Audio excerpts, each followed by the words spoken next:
ఈ కలియుగంలో దుష్ట శిక్షణ శిష్ట రక్షణ చేసేందుకు పుట్టినటువంటి అభినవ శ్రీరాముడు అని ఆయన్ను కొందరు ఆకాశానికి ఎత్తేస్తారు. కాదు, పొగరబోతూ వదరబోతూ రాజ్యాంగాన్ని ఉల్లంఘించి చట్టాన్ని సమాధి చేస్తూ దాడులు చేసే వ్యక్తి అని మరికొంతమంది విమర్శిస్తూ ఉంటారు. ఈ పొగడ్త, ఈ విమర్శ మొత్తం అంతా కూడా చిలుకూరు బాలాజీ ప్రధాన అర్చకుడు రంగరాజన్పై దాడి అనే ఘటన నుంచి ప్రారంభమైంది. చిలుకూరు ఆలయ ప్రధాన అధిపతి రంగరాజన్పై దాడి చేశారనేటువంటి ఆరోపణలు ఎదుర్కొంటున్నటువంటి వీరరాఘవరెడ్డి గారితో ఇప్పుడు హాట్ సీట్ విత్ విజయ్ సాధు. వీరరాఘవరెడ్డి గారు నమస్కారం సార్. నమస్తే సార్. నమస్తే సార్. అయ్యా, బై హార్ట్ మాట్లాడతాను సార్. తప్పకుండా. మీతో ఇంటర్వ్యూ చేస్తున్నాను, ఇంటర్వ్యూకి కూర్చుంటున్నాను అని అన్నప్పుడు మీడియాలో కొంతమంది మిత్రులు, బయట కొంతమంది పెద్దవాళ్ళు బీ కాషియస్, జాగ్రత్త అని హెచ్చరించారని అనుకోండి, లేకపోతే కాస్త బీ అలర్ట్ అని చెప్పారని చెప్పి అనుకోండి. ఏది ఏమైనప్పటికీ కూడా ఎందుకు వీరరాఘవరెడ్డి గారు అని మీ పిక్చర్ చూపించినా, మీ పేరు చూపించినా బీ కాషియస్, జాగ్రత్త అని చెప్పి ఎందుకు అంటున్నారు? మరి నేను చెప్పలేనండి, అది నా వరకు అయితే తెలియదు. అది నేను సమాధానం చెప్పలేని ప్రశ్న అండి అది. నా ఊహకు కూడా అందదు అది, వారు అలా ఎందుకు అన్నారు అని. నిజంగా చెప్పలేదా? నిజంగా చెప్పలేను. వారు అలా ఎందుకన్నారు వారే చెప్పాలి. ఓకే. ఈ మధ్య కాలంలో you are the most viral hot topic. Concept ఏంటంటే రంగరాజన్ గారి మీద దాడి. నో డౌట్ ఒక 30 మందిని వెనకేసుకొని వెళ్ళి చిలుకూరు రంగరాజన్ గారి మీద మీరు దాడి చేశారు అని ఒక వర్గం బలంగా వాదిస్తుంది. దాడి చేసే ఆరోపణలు ఎదుర్కొంటున్నారు అని నేను అంటున్నాను. వాట్ హ్యాపెండ్ అసలు? నిజంగా ఏం జరిగింది అసలు? అయ్యా, మేము శ్రీ వైష్ణవ సంప్రదాయానికి చెందినవారు. అంటే చిన్నప్పటి నుంచి మా నాన్నగారు, వారు, తాతగారు బోధించిన బోధనలు విని పెరిగిన వాళ్ళు మేము. ఎక్కడికైనా మేము గుడికి వెళితే అమ్మ నాన్నతో పాటు లేకపోతే మీలాంటి స్నేహితులతో గుడికి వెళ్ళినప్పుడు అక్కడ ఏదో అర్చన చేయటమో దండం పెట్టుకు వచ్చేయటమే. కానీ ఎక్కడా కూడా ఒక బోధన లేదు, ఏ గుడిలోనూ బోధన లేదు. ఉదాహరణకి రెడ్డి, కమ్మ, కాపు, మాల, మాదిగ, కమ్మరి, కుమ్మరి, చాకలి ఇట్లాంటి కులాల కింద విడిపోయి ఉన్నాం. కానీ గోత్రం ప్రకారంగా మన అందరూ బంధువులమే. ఓకే, గోత్రం ప్రకారంగా మన అందరూ బంధువులమే. దాన్ని మీరు వెరిఫై చేసుకోండి. ఇగో ఈ గోత్రంలో ఈ కులం, ఈ గోత్రంలో ఈ కులం, ఈ ఒకే గోత్రం అన్ని కులాల్లో ఉంది, ఒకే గోత్రం 4 వర్ణాల్లోనూ ఉంది అనేటువంటి బోధన ఎక్కడ ఆలయాల్లో నేను వెళ్ళిన ఏ ఆలయానికి నేను వినలేదండి. కాబట్టి ఇప్పుడు సమాజంలో సమతుల్యత, మనందరం బంధువులమే, వసుదంతా భూమి అంతా ఒక కుటుంబమే. బ్రాహ్మణ, క్షత్రియ, వైశ్య, శూద్రులుగా 4 వర్ణాలుగా చెప్పిన, లేకపోతే ఎస్సీ, ఎస్టీ, బీసీ, ఓసీ ఇట్లాంటి రకాలుగా చెప్పిన, మన గోత్రాలు ఉన్నాయి, గోత్రాల ప్రకారంగా మన అందరూ బంధువులమే, అందుకు సాక్ష్యంగా ఇంకా క్షేత్రాలు సజీవంగా ఉన్నాయి అనేటువంటి బోధన చేయాల్సిన బాధ్యత అర్చక పురోహితులదే. అది ఎక్కడ జరగట్లేదు. ఓకే. అట్లాంటప్పుడు ప్రతి ఊర్లో ఉండి అర్చక పురోహితులను కలిసి, అంటే మాకు అవకాశం ఉన్నంత మేరకు 2 రాష్ట్రాల్లో 27,800 గ్రామాలు ఉన్నాయి. 27,000 గ్రామాలు మనం తిరగలేకపోవచ్చు. మన శక్తి మేరకు మనకి ఎంత అవకాశం ఉందో అన్ని ఊర్లకు వెళ్ళి అక్కడ అర్చక పురోహితులను కలిసి, అయ్యా మరి ఇట్లా ఉంది, ఏమన్నా మీరు బోధిస్తున్నారా అని వారికి చెప్పి, వారికి కొంత మేరకు వారి నుంచి కూడా ఒక అస్యూరెన్స్ తీసుకుని అట్లా ప్రతి ప్రదేశానికి తిరుగుతున్నామండి. ఉదాహరణకి మన పెహల్గాం ఘటన చూసాం కదా, అల్లాని నమ్మకపోతే మేము చంపేస్తాం అని వాళ్ళ ఖురాన్లో ఉందని ఎవరో పెద్దలు చెప్పగా నేను విన్నా. మొన్న పెహల్గాం ఘటనలో చూసాం, ప్యాంటులు విప్పి జిప్పులు తీసి మరీ కాల్చి చంపారు. నువ్వు హిందూ అవునా కాదని. వాడు కావాల్సింది హిందూ అంటే ముస్లిం కాకపోతే చాలా చంపేస్తారు ఇంక వాళ్ళు. అట్లాంటి దాంట్లో ఉన్మాదంతో వారు ఉన్నారు. కాశ్మీర్లో ఏం జరిగిందో విన్నాం. 1947లో దేశ విభజన జరిగినప్పుడు ఏం జరిగిందో మనకు తెలుసు. కాబట్టి మరి ప్రత్యామ్నాయంగా కనీసం మన రక్షణ కోసమైనా మరి మనం ఏం చేస్తున్నాం అనే ఉద్దేశంతో అర్చక పురోహితులను కలుస్తున్నాం. ఈ బాధ్యత మీదే అని. ఓకే. అయితే వారు కూడా కొంతమంది స్వాగతిస్తూ ఉన్నారని, మంచి కార్యక్రమం అండి, ఊరికొక సైనికుడిని మనం ఏర్పాటు చేసుకుంటే బాగుంటుంది అని కొంతమంది. ఇట్లా సైనికుడు, సైన్యం అనేటువంటి పదాలతోనే చాలా చికాకు వస్తున్నట్లుగా ఉంది వీరరాఘవరెడ్డి గారు. ఏంటి మీరు ఇప్పటికీ ఆ సైనికుడు, సైన్యము అనేటువంటి దాన్ని మీరు సమర్థిస్తారా? అంటే పదం అర్థం ఏదైనప్పటికీ మనకి భగవద్గీత 18 అధ్యాయాల్లో 18వ అధ్యాయంలో 43వ శ్లోకం ఒకటి ఉందండి. శౌర్యం తేజో దుర్తిర్దాక్ష్యం యుద్ధే చాప్య పలాయనం దానమీశ్వర భావచ్చ క్షాత్రం కర్మ స్వభావజం అని. అంటే శౌర్యము, తేజస్సు, దృఢ నిశ్చయం, ఇంద్రియ నిగ్రహం, యుద్ధంలో వెనకడుగు వేయకపోవటం, నాయకత్వ లక్షణాలు, ఇవన్నిటితో పాటు దానగుణం ఎవరికి ఉందో వారు క్షాత్రం కలిగిన వారు క్షత్రియులని. ఓకే, పుట్టుకతో కాదు. అంటే మీకు ఇలాంటి లక్షణాలు మీకుంటే మీరు క్షత్రియులు ఇంట పుడితే క్షత్రియుడు, బ్రాహ్మణుడు ఇంట పుడితే బ్రాహ్మణుడు అని భగవద్గీత చెప్పలేదు. ఈ లక్షణాలు, ఈ గుణాలు మీకు ఉంటేనే మీరు ఆ వర్ణం అని చెప్తుంది. అట్లాంటప్పుడు ఊర్లో క్షాత్రం కలిగిన ఒక్క వ్యక్తిని ఎంచుకుంటే దానికి మీరు సైనికుడు అంటారా, రక్షకుడు అంటారా, కాపలాదారు అంటారా, పనివాడు అంటారా, ఏదైనా పేరు పెట్టండి. ఒక వ్యక్తి సర్వైవల్ ట్రాప్ నుంచి బయటకు వచ్చి అతని పోషణ ఆ ఊరు కానీ చూసుకునేటట్టు ఈ అర్చక పురోహితులు కానీ బోధన చేయటం జరిగితే 27,800 గ్రామాల్లో 27,800 మంది రక్షకులు అవుతారు. రక్షకులు, సైనికుడు, లేకపోతే మీరు చెప్తున్న దాని ప్రకారమే సేవకుడు. గ్రామానికి రక్షకుడు అనేటువంటిది కనుక మీరు చెప్పింది నిజమే అనుకుంటే, సబబే అనుకుంటే ఏం చేస్తాడు ఆ రక్షకుడు? విధి ఏంటి? లేకపోతే ఆ రక్షకుడు చెప్పేటువంటి బోధనలు ఏంటి? రక్షకుడు బోధన చేయడండి, బోధించాల్సిన రక్షకుడికి చెప్పే 27,800 గ్రామాలు అనుకున్నాం. కనీసం 5,000 మంది రక్షకులు తయారైన, సైనికులు తయారైన, ఈ సుమారు 11 లక్షల ఎకరాల దేవాలయాల భూమి అన్యాక్రాంతం అయిపోయింది. దేవాలయాల భూమే కాదు, రేపు పొద్దున్న మీ భూమే. మీకు ఇష్టం లేని ఎవరో రాజకీయ నాయకులు ఎవరో మీద కబ్జా చేసి మీ మీద తప్పుడు కేసు వేశారు. 20 సంవత్సరాలైనా మీకు ఆ తీర్పు రాలేదు. అలాంటప్పుడు మీకు దిక్కేమిటండి? మీకు ఇలాంటి వ్యవస్థ ఒకటి ఉంటే, అయ్యో 20 సంవత్సరాలు ఆయన స్టే ఇస్తూ ఆయన భూమి కబ్జాకు గురైన కబ్జాదారులు మీరు ఎందుకు కాపాడుతున్నారు? మీరు ఒక న్యాయమూర్తి గారు ఇట్లాంటి న్యాయమూర్తి మీద 218 BNSSగా రాష్ట్ర ప్రభుత్వంగా మీరు ఎందుకు ప్రయోగించలేదు మీరు అని అడిగే వ్యవస్థ అవుతుందండి. ఇది ఒక వ్యక్తితో సాధ్యం కాదు. ఇట్లాంటి వ్యవస్థ తయారైతే మీకు గోరక్షణ అయినా, భూరక్షణ అయినా, దేవాలయాల రక్షణ అయినా, సద్భక్తి సన్మార్గం కలిగిన వారు, అంటే మీరు రాముణ్ణి నమ్ముతారా నమ్మరా సమస్య కాదు. ఓకే, మీరు రాముణ్ణి నమ్మి తప్పు చేసినా మీరు శిక్షించబడాలి, రాముణ్ణి నమ్మకుండా తప్పు చేసినా మీరు శిక్షించబడాలి. సో కాబట్టి ఎవరైతే తప్పు చేస్తున్నారో, తప్పు చేసిన వారికి శిక్ష పడకపోయినా వారిని కాపాడే వ్యవస్థలు ఏవైతున్నాయో వాటి మీద ఈ చట్టాన్ని ప్రయోగించే విధంగా ఈ సైనికులందరూ ఒత్తిడి తెచ్చే అవకాశం ఉంటుందండి. వారికి ట్రైనింగ్ ఉంటుంది. వారికి జిల్లా స్థాయి అంటే గ్రామ స్థాయి నుంచి జిల్లా స్థాయి దాకా అంటే జిల్లా స్థాయి రక్షకులు, గ్రామ స్థాయి రక్షకులు, ఈ జిల్లా స్థాయి రక్షకులు కూడా ఒక ట్రైనింగ్ ఉంటుందండి ఈ చట్టాలపైన. CRPC, IPC, constitution, Indian evidence act, Bhagavad Gita, Ramayanam మొత్తం అన్నిటి మీద ఇంచుమించుగా ఒక అవగాహన ఏర్పాటు చేస్తారు. ఈ బాధ్యత అర్చక పురోహితులదే. ఈ బాధ్యత మీరే తీసుకోవాలి. ఎందుకంటే భగవద్గీత 18వ అధ్యాయం 42వ శ్లోకం చెప్తుంది, శమో ధమస్తప శౌచం క్షాంతిర్జావ మేవచ్చ జ్ఞాన విజ్ఞానం ఆస్తిక్యం బ్రహ్మకర్మ స్వభావజం. మీరు దీన్ని తప్పించుకోకూడదు. ఎంతసేపు దేవుడికి మేము సేవ చేస్తున్నాం, దేవుడికి నైవేద్యం పెడుతున్నామంటే మీరు పెట్టే సేవ, మీరు చేసే సేవ, మీరు పెట్టే నైవేద్యం ఆ రాముడికి అక్కర్లేదండి. రాముడు స్వరార్ణవం పూజించేవాడండి. ఈ పాసిపోయే పదార్థాలు తినేసి జీవించేవాడు కాదు రాముడు. సజని పని సమ మరి సమమ పమమ పమరి సమరి సని పప్ప మమప స్వరార్ణవం, స్వరాంధ్రం పూజించేవాడండి రాముడు. కాబట్టి మీ నైవేద్యాలు, మీ సేవలు అక్కర్లేదు. ముందు ఈ సేవ చేయండి, ముందు ధర్మస్థాపన కోసం మీరు సేవ చేయండి అని కొద్దో గొప్ప ప్రతి ఆలయానికి అర్చక పురోహితులను కలిసి చెప్తూ ఉన్నాం. అందులో భాగంగానే ఫిబ్రవరి 7వ తేదీ చిలుకూరు రాంగరాజన్ గారి దగ్గర కూడా వెళ్ళామండి. వెళ్ళే సమయానికి ఆయన గుడిలో లేరు. సుమారు ఉదయం 7-7:30 సమయం అవుతుంది. అక్కడి నుంచి ఇంటికి వెళ్ళామండి. అక్కడ అరగంట సేపు ఎదురు చూసాం. అక్కడికి ఆయన రాలేదు, పైన పడుకున్నారని చెప్పేసి అన్నారు.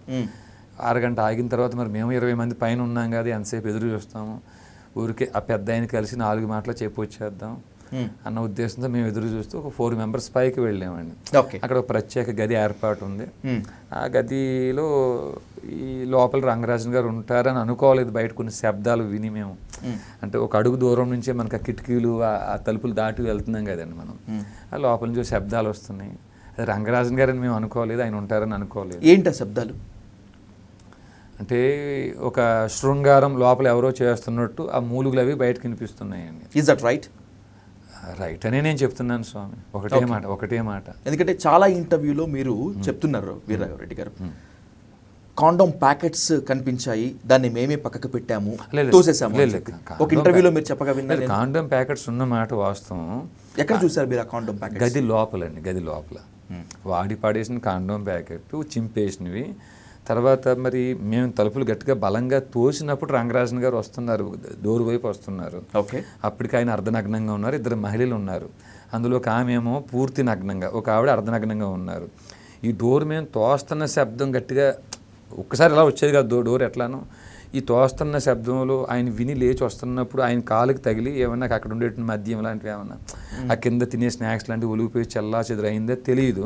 అయితే అప్పటికే ఒకవేళ మద్యం మత్తులో చేశారో తెలియదు. ఆ రూమ్ అంతా కింద చల్లా చెదురైపోయి మద్యం లేకపోతే తినే స్నాక్స్ అయి పడిపోయి ఉన్నాయండి. ఐ ఇన్సిస్టింగ్ యూ అగైన్, ఒక్క మహిళ ఉన్నారా మీరు చూసినప్పుడు? ఇద్దరు మహిళలు ఉన్నారు? ఇద్దరు ఉన్నారండి. Can it be possible? ఒకవేళ అనుకున్నా కూడా మీరు ఆరోపించినా లేకపోతే నిజమే చెప్తున్నారని అనుకున్నప్పటికీ కూడా అవి నిరూపితం కానంత వరకు అవి ఆరోపణలే కాబట్టి can it be possible Raghavareddy గారు? ఇది ఒకటి పాసిబుల్ అంటే అండి, అది చూసిన మాకే ఆశ్చర్యంగా అనిపించింది. చూసిన మాకు కూడా ఆశ్చర్యంగా అనిపించింది. సర్వసాధారణంగా మాకు కూడా ఆ పొజిషన్ అక్కడ ఉన్నటువంటి సిచ్యువేషన్స్ లో రంగరాజన్ గారితో ఇంకో మహిళ ఉన్నారు, వాళ్ళిద్దరూ శృంగారంలో ఉండగా మేము చూసాము అంటే బహుశా నమ్మటానికి వీలుంటుందేమో. కానీ ఇద్దరు మహిళలు ఉన్నారు, ఒక మహిళ అర్ధనగ్నంగా ఉంది, ఇంకొక మహిళ నగ్నంగా ఉంది, ఈయన కూడా అర్ధనగ్నంగా ఉంటానికి మీరు చెప్పింది యథార్థమే. ఒక్క మహిళ ఉన్నారంటే మాత్రం ఎక్కువ శాతం నమ్మశక్యంగా ఉండేదని మీరే అంటున్నారు. ఉండేది కదా, నమ్మశక్యంగా ఉంటుంది కాబట్టి అక్కడ ఒకరే ఉన్నారని అబద్ధం మనం చెప్పలేక చూసి చెప్తున్నాం అండి. Okay. So you are strongly on that there are two men అంతే. ఓకే. తర్వాత ఆయన ఎదురొచ్చి నా చేతిలో ఫోన్ ఉందండి, ఆ ఫోన్ లాక్కునే ప్రయత్నం చేశారు. నేను గట్టిగా చేసే ప్రయత్నం చేస్తే నా ఫోన్ కింద పెట్టి పగిలిందండి. ఆ ఫోను అది సీజ్ అయ్యి పోలీస్ స్టేషన్లో ఉంది ప్రజెంట్ ఇప్పుడు అది. ఆ తర్వాత ఇంక మేము కూడా నలుగురు ఉన్నాం కదా, కొంచెం గట్టిగానే బలంగానే ఆయన్ని కూడా కొంచెం పెనుగులాటలో కొంచెం మేము గట్టిగా నిలబడ్డామండి. నిలబడిన తర్వాత ఇంకా ఆయన కొంచెం తగ్గారు. ఆయన అప్పుడు దాకా కొంచెం నేనే అహం బ్రహ్మస్మని ఆయన కాస్త కొంచెం మెల్లగా తగ్గి, నాయన వద్దు ఈ విషయం బయట ఎవరికీ చెప్పొద్దు అని ఆయనే కాళ్ళు పట్టుకున్నారండి. ఆయన ఈ విషయం ఎవరికీ చెప్పొద్దు, ఇద్దరు మహిళలు ఒక ఆవిడకి పెళ్లి కాలేదు, చెప్తే ఆ అమ్మాయికి ఇబ్బంది అవుతుంది, పరుగు పోతుంది, ఎవరికి చెప్పవద్దు అని బ్రతిమలాడారండి ఆయన. మాకు కూడా ఏమిటంటే అట్లా వీడియోలు తీసి పబ్లిష్ చేసే ఉద్దేశం మాకు లేదు. ఈరోజు మా రిజైనరీ బయటకు వచ్చిన తర్వాత అక్కడ ఏం జరిగింది, అనేక దేవాలయాలకి మీరు తిరిగారు, ఎక్కడా జరగని విషయం ఇక్కడే ఎందుకు జరిగింది, ఎక్కడా జరగని వివాదం ఇక్కడే ఎందుకు జరిగింది అనే ప్రశ్న సమాధానం చెప్పుకోవాల్సిన బాధ్యత, రిజైనరీ ఇవ్వాల్సిన బాధ్యత మాకు ఉంది కాబట్టి ఇప్పుడు చెప్తున్నామండి. ఓకే. మీరే చెప్పారు వీరరాఘవరెడ్డి గారు, గుడిలో వెయిట్ చేశాము రాలేదు, ఇంటి దగ్గర వెయిట్ చేశాము రాలేదు, మేము ఒక నలుగురం పైకి వెళ్ళాము అని చెప్పి. చట్టాల మీద మీకు ఇంత అవగాహన ఉంది కదా, అది ట్రెస్ పాస్ కిందకి వస్తుంది అనేటువంటి కనీస అవగాహన అప్పుడు లేదా? కరెక్ట్. అయితే ఒకరి ఇంటికి వెళ్ళటం కూడా ట్రెస్ పాసే, మేము ఇంటికి కూడా వెళ్ళకూడదు. కానీ అది గుడి ప్రాంగణంలో ఉందండి, అది గుడి ప్రాంగణం అండి. అది ఇదే పని ఆయన బయటికి వెళ్ళి ఏ ఓయో రూమ్లోనో లేకపోతే ఆయన ఎక్కడో సొంత ఇంట్లోనో అది చేసుకుంటే మనకు తెలియదండి. అది ఇప్పుడు ఎన్నో దిక్కులని ఎంతోమంది చేస్తున్నారు, ఈయన ఒక్కడే చేస్తాడండి ఆ పనికి, ఎవరో చేయట్లేదా? ఇప్పుడు ఆయన చేసిన తప్పు అని మేము అన్నామా? ఆ సెక్స్ ఈజ్ బయలాజికల్ నీడ్ అండి, అది అందరికి అవసరమైన ఇదే అది అంతా. నేను ఇది తప్పు చేయడానికి అనట్లేదు, కానీ గుడి ఆవరణలో చేయొద్దు. విన్నారా స్వామి? గుడి ఆవరణలో ఆ పనులు చేయొద్దు మీరు. అది గుడిని ఆనుకున్న ప్రాంగణంలో ఏదైతే గుడి చుట్టూ కట్టబడిన కాంపౌండ్ హాల్ ఉందో కాంపౌండ్ హాల్ లోపలే ఇల్లు ఉందండి, ఇది ప్రత్యేకంగా దూరంగా లేదు. ఓకే. ఆయన ఎక్కడో ఉంటున్నారు, రెంట్కుంటున్నారు, ఆయన ఎక్కడో నివాసం ఉంటున్నారు, లేకపోతే ఇంకో దిక్కుని ఎక్కడో దూరంగా ఏదో లాడ్జ్లో చేసుకుంటున్నారు అనుకోండి, అది పోలీసుల పని అది కూడాను. సో మనం అట్లాంటి ప్లేస్కి వెళ్ళలేదండి, గుడి ఆవరణలో ఆయన పని చేయటం ఆయనదే తప్పు అవుతుందండి. కానీ దట్టు రంగరాజన్ గారు లోపల ఉంటారని కూడా మేము అనుకోలేదు, తలుపు గట్టిగా మేము తోసి ఆయన మాకు ఎదురుపడేదాకా. ఓకే. అనుకోలేదు. కానీ రంగరాజన్ గారి మీద దాడి చేసేందుకు, రంగరాజన్ పైన దురుసు ప్రవర్తన చేసేందుకే మీరు మాత్రమే కాకుండా మీతో పాటు ఇంకొంతమంది ఒక గ్యాంగ్గా ఏర్పడి అక్కడికి వెళ్ళారు అనేటువంటిది ఒక వాదన. మీకు ఆ ఇంటెన్షన్ ఉందా అక్కడికి వెళ్ళేంత వరకు? అంటే కోటప్పకొండకు కూడా మేము 20 మంది పైన వెళ్ళామండి, మార్టేరు కూడా 20 మంది పైన వెళ్ళాం, పెనుగొండ 20 మంది పైన వెళ్ళామండి. ఈ ఒక్క ప్రాంతానికే కాదు కదా స్వామి, ప్రతి అంటే ఉదాహరణకి ఈ భూమి అంతా ఇక్ష్వాక వంశీయులని రాముడు అన్నాడని పెద్దలు చెప్పగా విన్నాం. అసలు ఇక్ష్వాక వంశీయులు అంటే ఏ గోత్రాల్లో ఉన్నారు, భృగు వంశీయులు ఏ గోత్రాల్లో ఉన్నారు, కుశవంశీయులు ఏ గోత్రాల్లో ఉన్నారు, లేకపోతే ఈ భృగు వంశీయులకి కుశవంశీయులకు ఉన్న బంధుత్వం ఏమిటి, ఈ ఇక్ష్వాక వంశీయులకి భరత వంశీయులకు ఉన్న బంధుత్వం ఏమిటి, ఇవన్నిట్లు కూడా సమాధానం చెప్పే బాధ్యత అర్చక పురోహితులది. మీరు ఇక్ష్వాకుల వంశీకులే అని చెప్పి క్లెయిమ్ చేసుకుంటారట? అవునండి, అవును. మా గోత్రం మహిపాల గోత్రం. ఓకే. మృగమదలలామ శుభనిటిల వరజఠాయు మోక్ష ఫలదా. వాల్మీకి రామాయణంలో జటాయు శ్రీరాముడి సంభాషణ ఉందండి. ఈ సంభాషణలో జటాయు చెప్తున్నాడండి, రామచంద్రమూర్తి బ్రహ్మకు 14 మంది కుమారులు, అందులో ఒక ఆయన మరీచి కశ్యపుడు పుట్టాడు. కశ్యపుడికి 8 మంది భార్యలు, 8వ భార్య పేరు మను. ఈ మనుకి బ్రాహ్మణ క్షత్రియ వైశ్య శూద్రులు జన్మించారు అని చెప్పాడండి. ఇది నిజం చేస్తూ కాశ్యప గోత్రంలో బ్రాహ్మణులు, కాశ్యప గోత్రంలో క్షత్రియులు, కసపు అనే గోత్రంలో వైశ్యులు. ఇప్పుడు నేను చెప్పిన మహిపాల గోత్రం కూడా కాశ్యప గోత్ర పరంపరకు చెందిందే. ఎందుకంటే నేను బ్రాహ్మణుని కాదు, నేను క్షత్రియుని కాదు, నేను వైశ్యుణ్ణి కాదు. అవును. కాబట్టి మేము శూద్రులం. మేము చాతుర్వర్ణ వ్యవస్థ ప్రకారం శూద్రులం. అవును. కాబట్టి ఇప్పుడు ఏమిటంటే మేము ఆ కశ్యపుడు 8వ భార్య సంతానంలో వారు మేము. చాలా మందికి అర్థం కానటువంటిది ఇదే. ఇప్పుడు ఇక్ష్వాకుల వంశీకులు రాముడు అయినప్పుడు, శ్రీరాముడు క్షత్రియ వంశానికి చెందినటువంటి వాళ్ళు కదా, క్షత్రియులు కదా చాతుర్వర్ణ వ్యవస్థలో. వీరరాఘవరెడ్డి అని పేరు పెట్టినటువంటి మీరు ఇక్ష్వాకులకి ఎలా చెందుతారు, ఇక్ష్వాకుల వంశీయులను ఎట్లా క్లెయిమ్ చేసుకుంటారు అని చెప్పి. అంటే మనుకు ఎలా అయితే 9 కుమారులు ఉన్నారో బ్రాహ్మణ క్షత్రియ వైశ్య శూద్రులని, ఆ ఇక్ష్వాకు కూడా 9 కుమారులు ఉన్నారండి. ఇక్ష్వాకు కూడా అందులో 4వ కుమారుడు మహిపాలుడు పరంపరకు చెందిన వారమే మేము. ఆయన పేరుతో గోత్రం ఏర్పడిందండి. రామరాజ్య స్థాపనే నా ధ్యేయం అనేటువంటిది మీ మాట ఆన్ రికార్డ్ మళ్ళీ అడుగుతున్నాను. అవునండి, నిజమేనా? అవునండి. ఏంటి మీ దృష్టిలో రామరాజ్యం అంటే ఏంటి, దాని స్థాపన ఎలా ఉంటుంది? దుష్ట శిక్షణ శిష్ట రక్షణే రామరాజ్యం. దుష్ట శిక్షణ శిష్ట రక్షణ చేయాల్సింది న్యాయమూర్తులే. న్యాయమూర్తులు ఆ పని చెయ్యకపోతే దుష్ట శిక్షణ శిష్ట రక్షణ మానేసి దుష్ట రక్షణ శిష్ట శిక్షణ మేము చేస్తామంటే ఈ న్యాయమూర్తుల మీద 218 BNSS ఆర్టికల్ 124 సబ్ క్లాస్ 4ని ప్రయోగించి తొలగించాల్సిన బాధ్యత కేంద్ర రాష్ట్ర ప్రభుత్వాలది. ఇప్పుడు వీరు కూడా ఆ పని మానేస్తే వీరిద్దరినీ కూడా ఆ పని చేపించేటట్టు ఏమిటండి, దే ఆర్ సర్వెంట్స్. ఓకే. ప్రధానమంత్రి అయినా, ప్రధాన న్యాయమూర్తి అయినా, కలెక్టర్ అయినా, పోలీస్ అయినా మనకు సర్వెంట్స్. వారిని ఆ పని చేసేటట్టు చేయటం కోసం ఏర్పడే వ్యవస్థే రామరాజ్యం. ఓకే. రామరాజ్య స్థాపనలో భాగంగా ఏ రామాయణాన్ని ప్రామాణికంగా తీసుకుంటారు మీరు? ఎందుకంటే చాలా మంది రామాయణం చెప్పేటప్పుడు వాల్మీకి రామాయణాన్ని మాత్రమే కోట్ చేస్తారు. చాలా మంచి ప్రశ్న. మన భారతదేశంలో దాదాపు నాకు తెలిసి 200 రామాయణాలు ఉన్నాయి. రంగనాథ రామాయణం ఉంది, మొల్ల రామాయణం ఉంది, వాల్మీకి రామాయణం ఉంది, ఇంకా చాలా రామాయణాలు ఉన్నాయి. ఏ రామాయణాన్ని ప్రామాణికంగా తీసుకుంటారు? స్వరాంధ్రము ఏమిటండి, స్వరాంధ్రము అని ఒక ఆయన రాసి పెట్టాడండి. హరిగుణమణిమయ స్వరములు గళమున శోభిల్లు భక్త కోటులిలలో. ఈ హరిగుణమణిమయ స్వరాలు కంఠాన ధరించిన వాడు ఒక ఆయన స్వరాంధ్రం పేరుతో రామాయణం రచించారండి. ఆ రామాయణం మాకు ప్రామాణికం. ఏముంటుంది ఆ రామాయణంలో? ఏముంటుందండి, ఈ చరిత్రే ఉంటుందండి. ధర్మం 4 పాదాల మీద నడవటమే రామరాజ్యమా? అంటే ధర్మం 4 పాదాల 1 పాదం అనేది ఈరోజు మనం కళ్ళు చెప్పుకుంటున్నారండి. ఇది కలియుగం అండి. ఇది ధర్మం 1 పాదం మీద నడుస్తుంది కాబట్టి మనం భరించేయాలని చెప్తున్నారండి. యుగం ఏదైనా, త్రేతాయుగమైనా, కృతయుగమైనా, ద్వాపరయుగమైనా, యుగం ఏదైనా మనుషుల లక్షణాలు అనేది మారవు. మరి ఈ కలియుగంలో ధర్మం 1 పాదం మీద నడుస్తుంది, మనం భరించేయాలన్నప్పుడు సత్యయుగంలో దేవతలకి రాక్షసులకి యుద్ధం జరగలేదా? కృతయుగంలో. త్రేతాయుగంలో రాముడికి రావణాసుడికి యుద్ధం జరగలేదా? ద్వాపర యుగంలో కౌరవులకి పాండవులకి యుద్ధం జరగలేదా?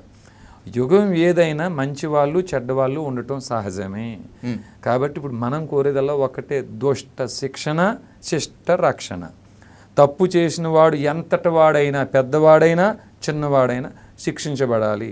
ఒప్పు చేసిన వాడు, అయ్యా సన్మార్గం కలిగిన వాడు, పేదవాడైనా ధనికుడైనా రక్షించబడాలి. మీ దగ్గర డబ్బు ఉంది కాబట్టి మీరు శిక్షించబడాలని మా ఉద్దేశం కాదు. ఎవరు పక్కన ఒప్పు ఉంటే వారు రక్షించబడాలి. ఇది ఒక్కటే లక్ష్యం స్వామి. రైట్. సన్మార్గం చూపినవాడు శ్రీరాముడు, అందుకే రాముని మార్గంలో నడవాలి, ఏకపత్ని వ్రతులు అని చెప్పి మనమంతా రాముడి గురించి చెప్తున్నాం. మీరు కూడా చెప్పారు. మీ మాటల్లోంచే వచ్చి 2 ప్రశ్నలు మీ ముందు ఉంచుతాను వీర్రాఘవరెడ్డి గారు. Please, sir, అది అనుమానం అయితే మీరు తీర్చండి. పర్వాలేదు sir, correct me if I may wrong. Please please please. రాముడు గురించి విమర్శించేటప్పుడు 2 విమర్శలు శ్రీరాముడు ఎదుర్కొంటూ ఉంటాడు. ఒకటి శంభూక వధ. నాన్ బ్రాహ్మణ్ అంటే బ్రాహ్మణుడు కాకుండా ఉండటం వల్లే శంభూకుడు తపస్సు చేస్తూ ఉంటే వశిష్ఠుడు వెళ్ళి అడిగాడు కాబట్టి రాముడు శంభూకుడిని వధించాడు అని. శంభూక వధ చేస్తే రాముడు తప్పు చేసినట్లు కాదా? That's my first question. ఏమంటారు? How do you define this? శంభూకుడు రాముడు అన్నదమ్ములే అండి. ఎలా? నేను మీకు ఇందాకే చెప్పాను కదా, నేను ఇక్ష్వాక వంశంలో 4 వర్ణాలు ఉన్నాయని. అయ్యా, ఈ శంభూకుడిది కూడా మా గోత్రమే, మహిపాల గోత్రుడు ఆయన కూడాను. రెండోది, వాల్మీకి రామాయణంలో శంభూకు వధ గురించి ఉంది తప్ప దాని పూర్తి వివరణ లేదండి. ఉత్తర రామాయణంలో మాత్రమే చాలా వివరంగా ఉంది అంటారు. చాలా క్లుప్తంగా ఉందండి. ఇప్పుడు సహజంగానే మనం ఎవరికో డబ్బులు ఇచ్చామనుకోండి, అది 1,00,000 అవ్వచ్చు, ₹1,00,000 అవ్వచ్చు, ఇచ్చామనుకోండి, అవతల వాళ్ళు ఇవ్వలేకపోయారు. ఏం చేస్తావో చేసుకోపో, చెక్కులు నోట్లు ఉన్నాయి కదా, కోర్టులో ఫైల్ చేసుకోపో. ఆ ధైర్యం ఏమిటో తెలుసా అండి? వీడికి నేను ₹1,00,000 ఇవ్వాలి కదా, ఓకే, ఓ 10 లక్షలు లాయర్లు ఖర్చు పెట్టుకుని కోర్టు ఖర్చు పెట్టుకుంటే డబ్బులు ఎగదొబ్బేయచ్చు. ఓ ధైర్యం. ఏం చేస్తావో చేసుకోపో. సహజంగా కొంతమంది ధర్మానికి కట్టుబడేటోళ్ళు ఏమో ఇస్తాను, ఇవ్వలేకపోతున్నాను, మీకు రేపు మాపిస్తాను నేను అనేటోళ్ళు కూడా ఉన్నారండి. అది మనం కాదని అనట్లేదు. అప్పుడు రాముడు కాలంలో ఇలా లేదండి. రాముడు కాలంలో అబద్ధం ఆడాలన్నా, తప్పు చేయాలన్నా భయపడేవారండి జనం. ఇప్పుడేమో చాలా స్వాతంత్రం ఎక్కువైపోయింది. ఇష్టానికి అబద్ధాలు ఆడొచ్చు, ఇష్టానికి అబద్ధాలు రంగరాజన్ గారు ఆడొచ్చు, నేను ఆడొచ్చు అండి. కానీ అక్కడ రాముడు కాలం అలా కాదు. అబద్ధం ఆడారని తెలిసిందా వాడు తలగిరిపోయేదండి. అలాగే అప్పుడు ఆ శంభూకుడు కూడా ఒక దగ్గర పని చేసే వ్యక్తి అండి. ఆయన శంభూకుడు అలియాస్ జంబులు. ఆయనకి జంబులు అని ఇంకో పేరు ఉందండి. ఇంకొక దగ్గర పని చేసేవాడండి ఆయన. ఈ పని ఎక్కడైతే పని చేస్తున్నారో ఆ యజమాని అధ్యయనంతో కూడిన అధ్యాపనం చేసే వృత్తిలో వారు ఉన్నారండి. ఈయనేమో సేవకుడిగా ఉన్నాడు, అంటే 4వ వర్ణం శూద్రుడిగా ఉన్నాడండి ఈ శంభూకుడు. సహజంగా మనకి ఆ రామాయణం ఏం చెప్తుందంటే, ఎవరో శంభూకుడు తపస్సు చేస్తున్నాడు, ఒక బ్రాహ్మణ కుర్రవాడు చనిపోయాడు. వశిష్ఠుడు కుమారుడు. వశిష్ఠుడు కుమారుడు కాదండి, బ్రాహ్మణుడు కుమారుడు, వశిష్ఠుడు కుమారుడు కాదు. ఇది నేను నా పని నేను చేస్తున్నా, అయినా నీ రాముడు కాలంలో అకాల మృత్యువు లేవంటారు. ఇట్లాంటప్పుడు నా కుర్రోడు చనిపోయాడంటే నీదే లోపం, నువ్వే సరిదిద్దుకోవాలి, నాకు సంబంధం లేదని చెప్పి రాముడిని వచ్చి ప్రశ్నించాడు ఆయన. ఆ తర్వాత మంత్రులు సలహా మేరకు 4 దిక్కులకి పంపించారు, ఎక్కడేం తప్పు జరుగుతుందో చూడండి అని. అప్పుడు రాముడు కూడా ఒకవైపు వెళ్ళాడు, వాల్మీకి రామాయణం ప్రకారం వెళ్తే ఒక దిక్కు ఆయన తపస్సు చేస్తున్నారు. తపస్సు చేస్తుంటే నువ్వు ఎవరో అని అడిగాడు ఆయన. నేను శంభూకుడిని, నువ్వు ఈ వర్ణం ఏంటంటే శూద్రుడు అన్నాడు. అన్న వెంటనే తల నరికేశారు అనే దీంట్లో చెప్పేదాన్ని. ఓకే, అసలు నిజం ఏమిటంటే ఈ శంభూకుడు ఈ బ్రాహ్మణుడి దగ్గర పనిచేసేవాడండి. అక్కడికి పాలు పట్టుకెళ్ళి ఇంట్లో ఇవ్వాలన్నా, ఆహార పదార్థాలు ఇవ్వాలన్నా ఈ పనికి నియమించబడ్డవాడు ఒక శాలరీ తీసుకుంటూ. ఇతను ఆ చేయటం పని మానేయటం వల్ల ఎవరైతే అధ్యయనంలో అధ్యాపనంలో ఈ బ్రాహ్మణుడు ఉన్నాడో అతనికి ఏమిటంటే ఈ పని లేదు. నా పిల్లలకి పాలు పట్టుకొచ్చి ఇంట్లో ఇవ్వాలి నేను, లేకపోతే ఆహారం పండించిన ఇంట్లో ఇవ్వాలి, ఈ పని ఇంట్లేదు. దానికి ఒక సేవకుడు ఉన్నాడండి. అతను ఆ పని చేయటం మానేయటం వల్ల ఇప్పుడు ఈయన ఈ కుర్రోడికి ఆహారం లేక కుర్రోడు చనిపోయి ఉన్నాడండి. అర్థమైంది. ఇప్పుడు భార్య కూడా ఆ రోజుల్లో ఏమిటంటే మనకి ఇప్పుడు డైవర్స్లు అవి లేవండి. ఏమన్నా కోపం వస్తే, భర్త మీద కోపం వస్తే నాకు డైవర్స్ కావాలి, లేకపోతే భార్య మీద కోపం వచ్చి ఇంకో అక్రమ సంబంధం పెట్టుకుని భార్యకి డైవర్స్ ఇచ్చేటువంటి ఆ రోజులు అప్పట్లో లేవండి. పెళ్లి చేసుకున్నారా, కొద్దిగా గొప్ప మీరు కలిసిమెలిసి ఉండాల్సింది, ఇలాంటి సంప్రదాయంతో మనం ఉన్నామండి మనం. ఓకే, ఇప్పుడు ఈ భార్య కూడా నా భర్త ఎక్కడ అధ్యయనం చేస్తున్నాడు, ఎక్కడ అధ్యాపనం చేస్తున్నాడు వెతికి తిరిగేటువంటి ఆ ట్రాన్స్పోర్ట్ అవకాశాలు ఆ రోజుల్లో కూడా ఉండకపోవచ్చు. ఇప్పుడు ఈ పిల్లడు ఆహారం ఏం కావాలి, సమయానికి లేదు. 1 రోజులు 2 రోజులు 3 రోజులు అయింది, ఆ అబ్బాయి చనిపోయాడు. ఇంత వివరణ మీరు చెప్పిన రామాయణంలో లేదు. ఓకే, ఇప్పుడు కానీ మన కేసు అనుకోండి, మనం కేసు ఫైల్ చేసామనుకోండి, ఏమైనా నువ్వు పని చేస్తున్నావు కదా, ఎవ్రీ మంత్ శాలరీ తీసుకుంటున్నావు కదా, మరి ఆ పని ఎందుకు చేయలేదు నువ్వు అని విచారణ జరిగి ఆ తీర్పు రావడానికి ఒక 50 సంవత్సరాల టైం పడుతుంది. ఆ రాముడు కాలం కదండి. ఇప్పుడు మొత్తం అంతా వెతకగా ఒక దిక్కున ఒక ఆయన తపస్సు చేస్తూ కనపడినప్పుడు సంవాదం జరిగిందండి. ఇంకేమిటండి, ఆ చంపింది కూడా మళ్ళీ రాముడు కాదు, చంపింది కూడా మళ్ళీ రాముడు కూడా కాదండి. శంభుకుని రాముడు చంపలేదు. రాముడు చంపలేదండి. ఓకే. ఆయన చక్రవర్తి అండి, కింద అనేక మంది పరివారం ఉంటారు ఆయనకి. ఆ తిరిగి అంత అంటే రాముడు సైనికుడు తల నరికిన రాముడు నరికినట్టే అది. సర్వభూతస్థమాత్మానం సర్వభూతాన్ని చాత్మని ఈక్షతే యోగయుక్తాత్మ సర్వత్ర సమదర్శన. సైనికుడు చంపినా సరే రాముడు చంపినట్టే, దాంట్లో విభేదం ఏమీ లేదు. అంత అయిన తర్వాత ఈ శంభుకుని తీసుకొచ్చి పట్టుకొచ్చారు, నాకు రాముడి దగ్గర తీసుకొచ్చారు. ఓకే. రాముడి దగ్గర తీసుకొని వస్తే ఆ విచారణ ఏమిటంటే, మరి నువ్వు పని చేయాలి నిజమేనా? నిజమే. శాలరీ తీసుకుంటున్నావు ఎవరు? తీసుకుంటున్నాను నిజమే. మరి నువ్వు ఎందుకు ఆ పని చెప్పావు? కనీసం వాళ్ళకి నేను మానేస్తున్నానని చెప్పావా? చెప్పలేదు. మరి చెప్పకుండా ఎందుకు వెళ్ళిపోయావు? నేను తపస్సు చేసుకుంటున్నానండి. ఎందుకు? బొందితో స్వర్గానికి వెళ్ళాలని. మరి నువ్వు ఆ పని చేయకపోవటం వల్ల, చేయాల్సిన పని చేయకపోవటం వల్ల ఆ అబ్బాయి చనిపోయాడు కదా నాయన, నీకు మరణశిక్ష అని చెప్పేసి ఆయన తల తీసారండి. అది okay. Instant justice. Instant. So ఇప్పుడు కూడా ఇన్స్టెంట్ జస్టిస్లు అమలు అవుతున్నాయి అన్ని చోట్ల కూడా. అంతే కదా. ఇప్పుడు గోమాంసం ఇంట్లో పెట్టుకున్నాడనేటువంటి దాంతో అక్లాక్ని అనేటువంటి ఒక అతన్ని ఒక మూక దాడి చేసి చంపేసింది. And by the same way ఇంకొన్ని చోట్ల ఏదైనా కూడా ఇన్స్టెంట్ జస్టిస్లే కదా ఇప్పుడు కోరుకుంటారు. విచారణ ఏం జరగకుండా ఇమీడియట్గా ఎన్కౌంటర్లు, రాళ్లతో కొట్టి చంపటాలు, లేకపోతే ఇంకేదో, ఇవంతా కూడా ఇన్స్టెంట్ జస్టిస్లే కదా. అంటే విచారణ పేరుతో తప్పు చేసిన వాడిని 40-50 సంవత్సరాలు రక్షించడం కూడా తప్పేనండి. ఆరోపణలు కదా. రంగరాజన్ గారి మీద దాడి చేశారు అనేటువంటిది, రంగరాజన్ గారి మీద దాడి చేశారు అనేటువంటిది మీ మీద ఒక వర్గం చెప్తోంది. నేను ఆరోపణలే అంటున్నాను. కరెక్ట్. ఆరోపణలే అంటున్నాను కదా. నేరం నిరూపితం కానంత వరకు తను నిందితుడే కదా వీరరాఘవరెడ్డి గారు. అటువంటప్పుడు ఎట్లా చేస్తాం? అంటే ఇక్కడ మనం శంభుకు వధ మాట్లాడుకున్నప్పుడు, శంభుకు వధలో ఆ రోజు అప్పుడు ఆయన ఆ పని చేసి ఉండకపోతే నాలాంటి వాళ్ళు చాలామంది చేయాల్సిన పనులు మానేస్తామండి, చేయకూడని పనులు చేస్తుంటాం. ఇప్పుడు మీరు పోలీస్ స్టేషన్కి వెళ్ళండి, ఒక కంప్లైంట్ ఇవ్వండి, కాగ్నిజబుల్ అఫెన్స్ 154 CRPC ప్రకారం వాళ్ళ పని చేయాలి. వీరి పని చేయకపోతే నెక్స్ట్ మీరు ఏం చేస్తారు? ప్రైవేట్ కంప్లైంట్ 200 CRPC లేకపోతే ఆర్టికల్ 226 రిట్ వేయటమో చేస్తారు. అవును. ఆ రిట్లో న్యాయమూర్తి ఏం చేస్తున్నారు? న్యాయమూర్తి గెట్ ఇన్స్ట్రక్షన్స్ అనగానే సరే ఎఫ్ఐఆర్ ఫైల్ అయిందని ఒక ఎఫ్ఐఆర్ ఫైల్ చేస్తున్నారు. అంతే. కానీ మరి ఆయన వచ్చినప్పుడు నువ్వు ఎఫ్ఐఆర్ ఎందుకు ఫైల్ చేయలేదు? అది కదా, హైకోర్టు దాకా ఎందుకు రావాల్సి వచ్చింది అతను? అవును. ఇప్పుడు మీరు లాయర్కి ఎంత డబ్బు ఇచ్చి ఉంటారు కదా, ఈ శ్రమ కూడా పే చేసి ఉంటాం కదా. ఈ శ్రమ ఎందుకు తీసుకోవాల్సి వచ్చింది? ఆ న్యాయమూర్తి ఇన్హీరెంట్ పవర్స్ ఉన్నాయి. పోనీ నీకు కావాలితే 1 hour సమయం ఎక్కువ తీసుకోండి. నిజంగా అతను కానీ డినే చేసినప్పుడు అది సహేతుకంగా లేదు, 100% తప్పు చేసాడని అనిపించినప్పుడు ఆ ఇన్స్పెక్టర్ జాబుల నుంచి తీసి అవతల పడేయండి. మిగతా వాళ్ళు కరెక్ట్ చేస్తారండి. అప్పుడు వీడు వచ్చాడు నా పిఎస్కి, నేను SHO అని, నేను మహా అయితే ఏం చేస్తాడు? హైకోర్టు రిట్ వేస్తాడు, నాకు ఏమవుద్ది, నాకు ఆడికే డబ్బులు ఖర్చు అని కళ్ళు మూసుకుని వీరు ఇదే పని చేస్తున్నారు. ఎన్ని రిట్లు ఫైల్ అవుతున్నాయి, ఎంత డబ్బు ఖర్చు. చాలా పోలీస్ స్టేషన్లో ఇదే నడుస్తుంది. ఇప్పుడు అదే SHO లేకపోతే ఇంకొకరు కలిసి మీ మీద తప్పుడు కేసు పెట్టాలనుకున్నారనుకోండి, 4-5 కేసులు పెట్టేయచ్చండి. ఏమిటండి? ఎగ్జాక్ట్లీ 4-5 తప్పుడు కేసులు పెట్టేయచ్చు. మిమ్మల్ని రిమాండ్ కూడా పెట్టవచ్చు. సబ్జెక్టివ్ కరెక్షన్స్ అని మేము చెంచులు కూడా జైలుకి వెళ్ళిన తర్వాత అక్కడ ఎంతోమంది ఏ తప్పు చేయని భక్త రామదాసుని లోపల చూసాం. బి బ్యారక్ అని ఒకటి ఉందండి జైలు లోపల. అక్కడ గోకుల్ చాట్ నిందితుడు అటండి ఆయన. Okay sir. ఆయనకు ప్రత్యేక బ్యారక్ ఆయనకి. ఏమిటండి? ఒళ్ళు నొక్కడం కోసం మనుషులు, ఆయనకి సేవ చేయడం కోసం మనుషులు, ఇట్లా రొమ్ము విరుచుకుని లోపల తిరుగుతూ ఉంటాడండి ఆయన. ఒకవేళ నిజంగా ఆయన నేరం చేయకపోతే బయటకు వదిలేయండి, నేరం చేస్తే శిక్షించండి. దానికి 50 సంవత్సరాలు టైం తీసుకోవడం వల్లే మర్డర్లు, మానభంగాలు, హత్యలు, దోపుడులు, మీరు చెప్పే దాడులు కూడా. ఒకవేళ నిజంగా రంగరాజన్ గారి మీద మేము దాడి చేసే ఉంటే, ఆయన పక్కన ఏ తప్పు లేకపోతే మేము శిక్షించబడాలి.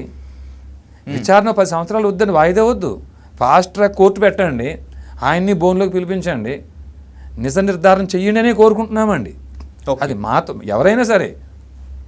So you are ready to for అంతే. రంగరాజన్ గారి మీద మీకు వ్యక్తిగత ద్వేషం ఏదైనా ఉందా వీరరాఘవరెడ్డి గారు? ఎందుకంటే 1 year బ్యాక్ కూడా మీరు ఆయన్ని కలవటానికి వెళ్ళారని మీరు చెప్పారు, and by the same way ఆయన కూడా ఒప్పుకున్నారు. బహుశా అప్పుడు ఎందుకో మీ ఇద్దరికి కరెక్ట్గా ర్యాపో కుదరలేదు. ర్యాపో మీన్స్ మాట్లాడుకోవడానికి టైము ఆయన ఇవ్వకపోవటమో లేకపోతే ఇంకేదో వల్ల కుదరలేదు. అప్పటి నుంచి ఆయన మీద వ్యక్తిగత కక్ష ద్వేషం ఏదన్నా ఉందా? అంటే కక్షా ద్వేషం ఉండదండి. ఎందుకు ఉండదంటే భగవద్గీతలోనే సదృశం చేష్టతే స్వస్య ప్రకృతిర్జ్ఞానవానపి ప్రకృతి యాంతి భూతాన్ని నిగ్రహ కిం కరిష్యతని ఉందండి. పుట్టుకతో త్రిగుణాలు ఏ గుణాలను అనుసరించి ప్రకృతి ద్వారా మీరు జన్మ తీసుకున్నారో ఆ గుణాలను అనుసరించే మన ప్రవర్తన చేసే పనులు ఉంటాయి. సో కాబట్టి రంగరాజన్ గారు ఏ గుణాలను అనుసరించి పుణికి పుచ్చుకుని జన్మ తీసుకున్నారో ఆ గుణాలను అనుసరించి ఆయన పనిచేస్తాడు. నేను ఏ గుణాలను అనుసరించి పుణికి పుచ్చుకుని జన్మ తీసుకున్నానో ఆ గుణాలను అనుసరించి నేను పనిచేస్తాను. కాబట్టి ప్రత్యేకంగా ఆయన మీద ద్వేషం పెంచుకోవాల్సిన అవసరం లేదు. కానీ మొట్టమొదటిసారి కలిసినప్పుడు గుర్రం రాఘవేంద్రన్ రాజేంద్ర నగర్ అండి ఆయన. Okay sir. ఆయన స్నేహితులు ఆయన్ని అడిగి నేనే అడిగాను, రంగరాజన్ గారిని కలవాలి, రామరాజ్యం కాన్సెప్ట్ చెప్పాలి, సమయం తీసుకోమంటే సమయం తీసుకున్నారు. రేపు ఉదయం 11 గంటలకు ఇచ్చారు అన్నప్పుడు 11 గంటల కంటే పావు గంట ముందే వెళ్ళామండి. ఆ పెద్ద ఆయన సమయం వృధా చేయొద్దని. ఓకే. వెళ్ళిన తర్వాత ఆయన కూడా కలిసేది. కలిసినప్పుడు సహజంగా ఏం చేస్తాం, మీరు ఎందుకు వచ్చారు అడుగుతాం కదా. ఆయనకి ఏమిటంటే ఆ ప్రవృత్తి లేదు. మేము వెళ్ళగానే ఇంకా ఆయన చెప్పడం ఉపన్యాసం మొదలుపెట్టారు. అరగంట సేపు విన్నామండి. అరగంట విన్న తర్వాత అయ్యా మీతో 10 నిమిషాలు మాట్లాడాలని తమరు సమయం తీసుకున్నాం, ఒక 10 నిమిషాలు మాట్లాడొచ్చు అని అడిగితే నాకు చెప్తారా 10 నిమిషాలు, నాకు సమయం లేదు ఇప్పుడు, నెక్స్ట్ టైం మళ్ళీ కలుద్దాం అన్నాడు ఆయన.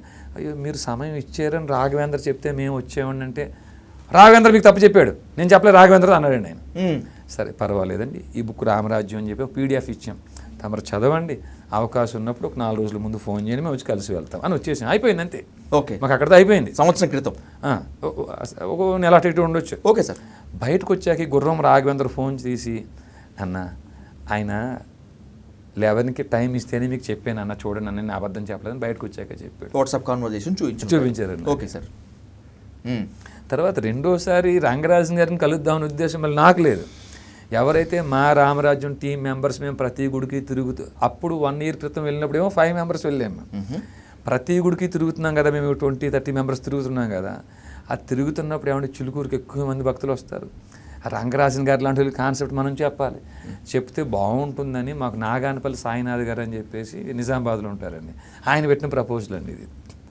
అవును కరెక్ట్ అండి. మరి లాస్ట్ టైం ఒకసారి మేము ట్రై చేసాం, ఆయన వినలేదు. ఆయన ఒకసారి మళ్ళీ ప్రయత్నిద్దాం తప్పేముందని మిగతా సభ్యులు అన్నారు. అలాగే మనం 6 మాట ఎందుకు కాదని వెళ్ళాం, చెప్పే ప్రయత్నం చేద్దాం అనుకోకుండా వెళ్ళిన తర్వాత మేము చూడటం ఈ రభస రాద్ధాంతం అంతా జరిగిపోయింది.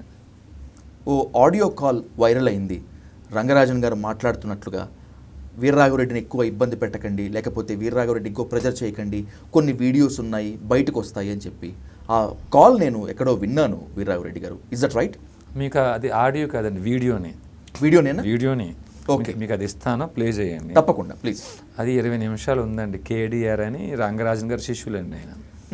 ఈయన వీడియో పెట్టినప్పుడు, అంటే అప్పుడు మేము అరెస్ట్ అయిన తర్వాత పెట్టిన వీడియో అనుకుంటా, నేను బయటకు వచ్చాక చూశాను. నేను ఈ రంగరాజన్ గారికి ఇంత అన్యాయం జరిగితే మీరు ఎందుకు స్పందించలేదు, వీర్రాఘవరెడ్డి మీ వ్యక్తా అని చాలామంది నా మీద నిందేస్తున్నారు. KDR గారు నా మీద నిందేస్తున్నారు. మీకు ఒక విషయం చెప్తాను, నేను రంగరాజన్ గారికి అదే రోజు రాత్రి నేను 1 hour మాట్లాడాను ఆయనతో ఫోన్లో. ఓకే. 1 hour మాట్లాడినప్పుడు గురువు గారు చెప్పిన విషయాలన్నీ విని గురువు గారి మీద దాడి చేశారు. ఆయన చెప్తుంటే మా రక్తం ఉప్పొంగిపోయింది. అంటే ఈ గురువు గారు మొదటి పార్ట్ చెప్పారు, రెండో పార్ట్ ఒక దాచేసి పక్కన పెట్టారండి ఆయన. క్షమించాలి, రిపీట్. ఈ గురువు గారు ఏం చేశారంటే మొదటి పార్ట్ వదిలేశారండి. రెండో పార్ట్ మేము ఆయన చెప్పాము, ఇట్లాంటి పనులు మీరు చేయొద్దు, చేయాల్సిన పని మీరు చేయండి. ఓకే. తెలియని నటవిట శూద్రుల వనితలు శోవచమౌటుకు ఉపదేశాలు కాదు, ముందు రామరాజ్య స్థాపన కోసం మీరు పని మొదలు పెట్టండి అన్న పోర్షను దాన్ని అవమానంగా భావించి ఈ పోర్షన్ చెప్పుంటాడు ఆయన.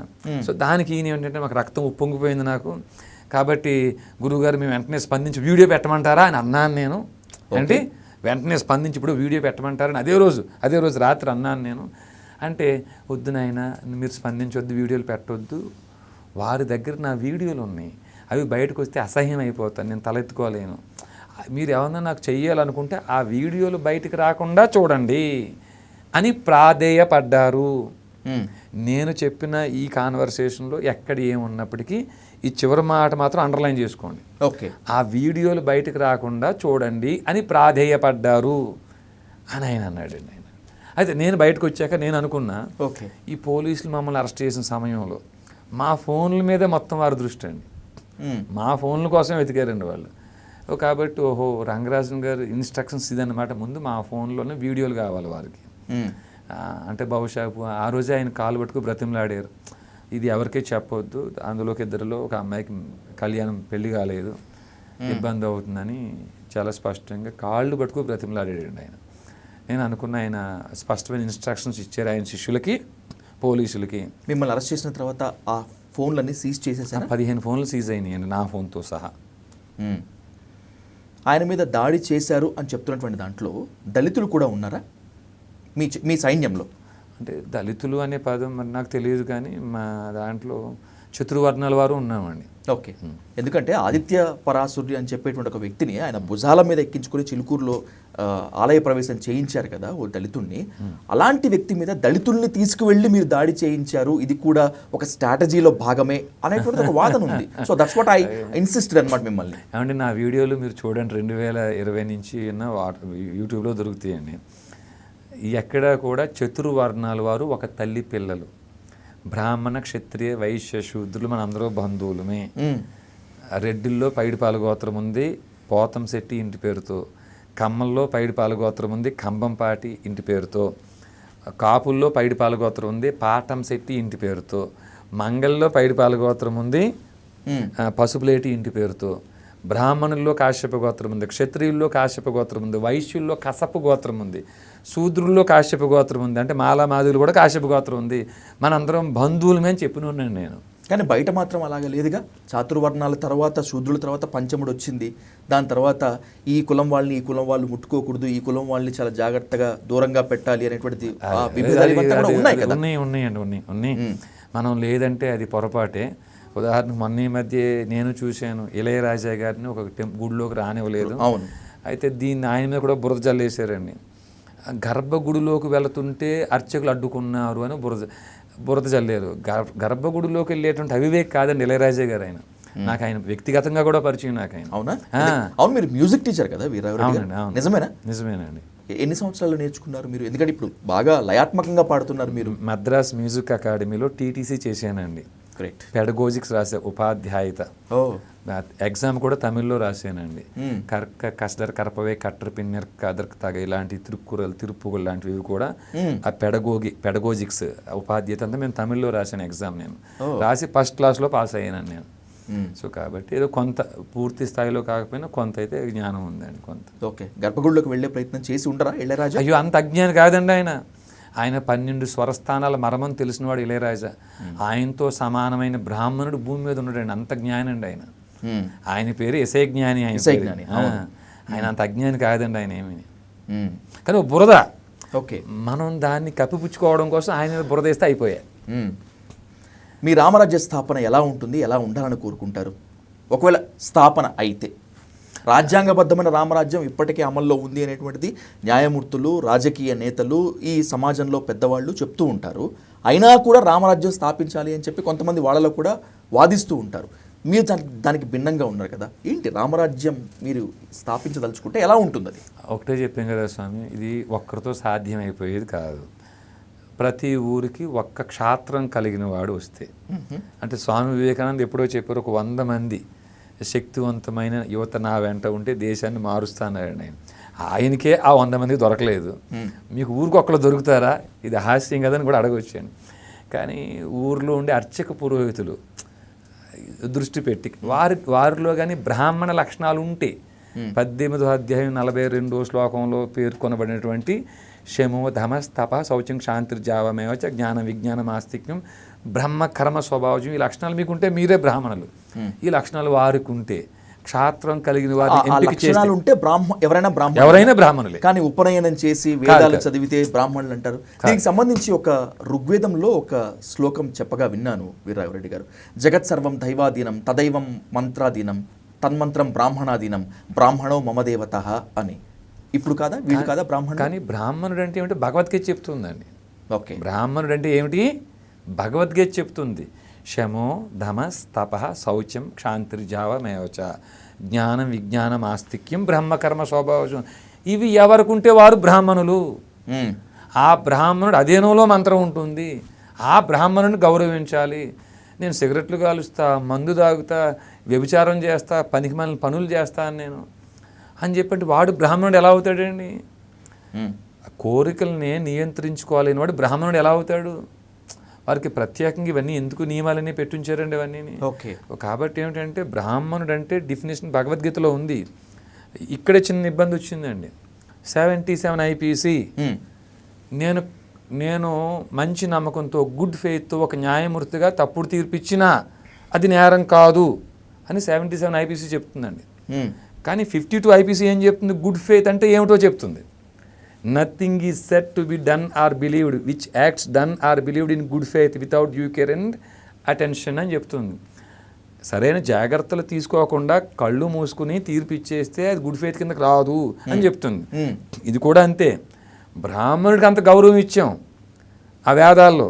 కానీ బ్రాహ్మణుడు అంటే ఏమిటి? మీరు బ్రాహ్మణులు ఇంట పుట్టి జంజి వేసుకుంటే బ్రాహ్మణుడు అయిపోతారా? అది కాదండి. కామ క్రోధ మదమోహ లోభ మాత్సర్యాలు జయించిన భగవద్గీత 18వ అధ్యాయం 42వ శ్లోకం చెప్తుంది. శమము ధమము శమో ధమస్ తపః తపస్సు శౌచం శమో ధమస్ తపః శౌచం క్షాంతిర్జావమేవచ జ్ఞానం విజ్ఞానం ఆస్తిక్యం బ్రహ్మకర్మ స్వభావచం. ఇన్ని లక్షణాలు ఉన్నవాడు బ్రాహ్మణుడు. శుచి, శుభ్రత, శాంతి, ప్రశాంతత, ఇంద్రియ నిగ్రహం, జ్ఞానం, విజ్ఞానం. అరే ఇంత జరుగుతుంది. దుష్ట శిక్షణ శిష్ట రక్షణ చేయాల్సింది న్యాయస్థానాలు. న్యాయస్థానాలు ఆ పని చేయకపోవడం వల్ల లక్షల ఎకరాల భూములు అన్యాక్రాంతం అయిపోయి ఉన్నాయి. మంచివాడేమో శిక్షించబడుతున్నాడు, చెడ్డవాడు రక్షించబడుతున్నాడు. దీనికి కారణం న్యాయమూర్తులు. ఈ న్యాయమూర్తులకు ఉండే రక్షణ కవచాలు ఏమిటి? 77 IPC, 197 CrPC, article 124 sub class 4 judges protection act. మరి రక్షణ కవచాలకు విరుగుడు ఏమిటి? 77 ఐపీసీకి విరుగుడు 52 ఐపీసీ, 197 సిఆర్పిసికి విరుగుడు 52 ఐపీసీ, జడ్జెస్ ప్రొటెక్షన్ యాక్ట్కి విరుగుడు 52 ఐపీసీ, ఆర్టికల్ 124 సబ్ క్లాస్ 4 అనే రక్షణ కవచానికి విరుగుడు ఆర్టికల్ 361. ఇట్లాంటివన్నీ మనకు ఉన్నాయి అనేటువంటి జ్ఞానమే లేనివాడు బ్రాహ్మణుడు ఎలా అవుతాడు? అయ్యా జ్ఞానం విజ్ఞానం ఉండాలట కదా. రంగరాజన్ గారి మీద మీరు దాడి చేశారు అనేటువంటిది ఒక ఆరోపణ.